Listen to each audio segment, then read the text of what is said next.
1. Abu Bakr. The first caliph was Abu Bakr, who ruled from 632 to 634 CE. Abu Bakr was the father-in-law of Muhammad and was an early convert to Islam. He was known as the Truthful. During his short reign as caliph, Abu Bakr put down rebellions by various Arab tribes after Muhammad died and established the caliphate as the ruling force in the region. The second caliph was Umar ibn al-Khattab. He is generally known just as Umar.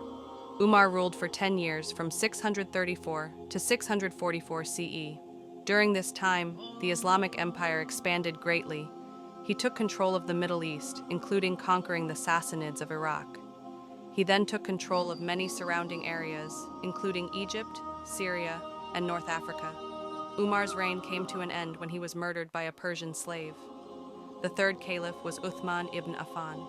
He was caliph for 12 years from 644 to 656 CE.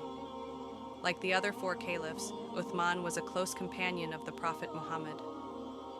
Uthman is most known for having an official version of the Quran established from one originally put together by Abu Bakr. This version was then copied and used as the standard version moving forward. Uthman was killed by rebels in his home in 656 CE. Ali ibn Abi Talib. The fourth caliph was Ali ibn Abi Talib. Ali was Muhammad's cousin and son-in-law. He was married to Muhammad's youngest daughter Fatima. He is considered by many to be the first male convert to Islam. Ali ruled from 656 to 661 CE. Ali was known as a wise leader who wrote many speeches and proverbs. He was assassinated while praying in the great mosque of Kufa